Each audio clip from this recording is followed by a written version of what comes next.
Friends, இன்றைக்கான வீடியோவில் நம்ம பார்க்க போகிறது க்ளீனிங் அண்ட் குக்கிங் வீடியோ தான் பார்க்க போகிறோம். இந்த வீடியோவில் நல்ல ஒரு டேஸ்ட்டான மிளகு கறி எப்படி செய்கிறது அப்படின்னு சொல்லி காமிச்சிருக்கேன். ஸோ கண்டிப்பாக ட்ரை பண்ணி பாருங்கள், ரொம்ப சூப்பராக இருக்கும். நேற்று சமைச்சது போக மிச்சம் பார்த்திங்கன்னா கொஞ்சமாக பீஃப் இருந்தது. அதை பார்த்திங்கன்னா ஃப்ரிட்ஜில் எடுத்து வச்சுருந்தேன். இந்த பீஃப் வந்து இன்றைக்கி மிளகு கறியாக செஞ்சிடலாம் அப்படின்னு சொல்லிட்டு இந்த ரெசிபிக்காண்டி இஞ்சி பூண்டு பேஸ்ட் வந்து அரைச்சிட்ருக்கேன். இஞ்சி பூண்டு பேஸ்ட்லாம் அரைக்கும் போது ஒரு வாரத்துக்கு மட்டும் அரைச்சி வச்சுட்டு நெக்ஸ்ட்டு பார்த்திங்கன்னா ஃப்ரெஷ்ஷாக அரைச்சி யூஸ் பண்ணுங்கள். நான்வெஜ்ஜுக்கெலாம் இஞ்சி பூண்டு வந்து ஃப்ரெஷ்ஷாக அரைச்சி செய்யும்போது டேஸ்ட் பார்த்திங்கன்னா ரொம்ப சூப்பராக இருக்கும். பீஃப் நல்லா க்ளீன் பண்ணதுக்கப்புறம் அதை வந்து குக்கரில் சேர்த்துக்கிறேன். நெக்ஸ்ட்டு வந்து வெங்காயம், ஜீரகம், மஞ்சத்தூள் கொஞ்சமாக அரைச்சி ஊற்றிக்கிறேன். இதில் வந்து இஞ்சி பூண்டு பேஸ்ட்டும் வந்து ஒரு ஸ்பூன் சேர்த்துருக்கேன். இதே ரெசிபியை அப்படியே சேம் நீங்கள் வந்து மட்டன்லேயும் கூட செய்யலாம். கொஞ்சமாக தண்ணி சேர்த்து உப்பு சேர்த்து நல்லா விசில் விட்டு எடுத்துக்கலாம். இந்த சைடு கீரையும் நம்மளுக்கு சூப்பராக ரெடியாக இருந்தது. அதையும் பார்த்திங்கன்னா தாளிச்சு கொட்டி நல்லா மிக்ஸ் பண்ணி விட்டுக்கிறேன். இந்த சைடு நல்லா சுட சாதமும் பார்த்திங்கன்னா சூப்பராக ரெடி ஆயிடுச்சு. சாதம் அடிக்கும்போது எப்பயுமே பருவருக்கையாக இருக்க மாதிரி பார்த்து வச்சுக்கோங்க.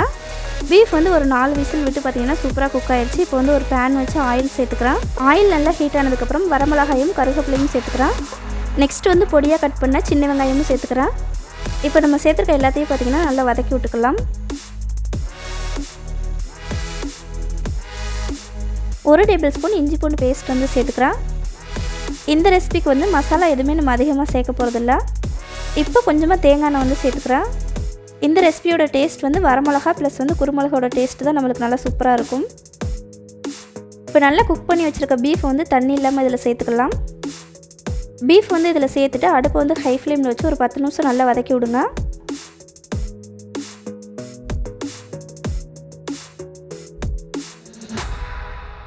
இந்த அளவுக்கு பீஃப் வந்து ஆயிலே நல்லா ஃப்ரை ஆனதுக்கப்புறம் பீஃப் வேக வச்ச தண்ணியை வந்து இதில் சேர்த்துக்கலாம்.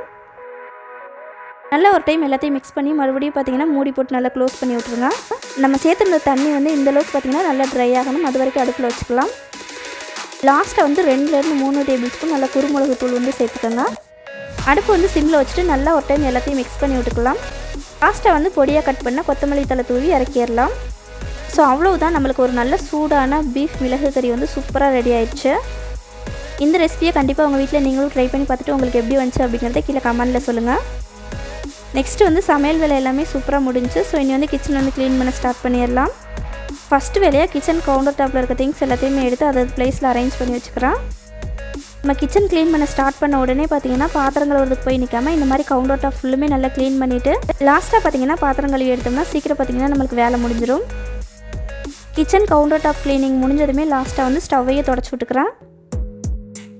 கேஸ் துடைக்கிறது வந்து ஒரு சின்னதாக நம்ம சாயா வச்சுட்டு அதில் லைட்டாக சிந்தினாலுமே அதை வந்து தொடச்சி எடுத்துடணும் அப்படின்னு சொல்லிட்டு நம்ம மைண்டில் வந்து செட் பண்ணி வச்சுக்கணும்.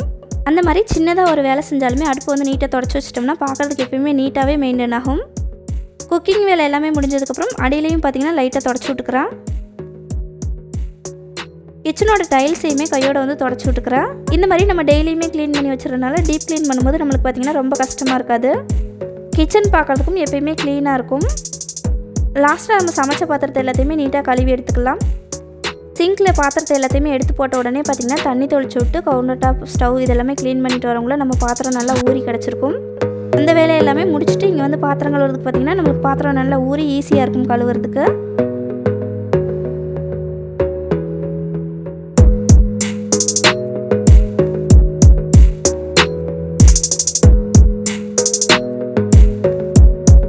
அவ்வளோதான், சிங்கில் இருக்க பாத்திரத்தை எல்லாத்தையுமே பார்த்திங்கன்னா சூப்பராக கழுவி எடுத்தாச்சு.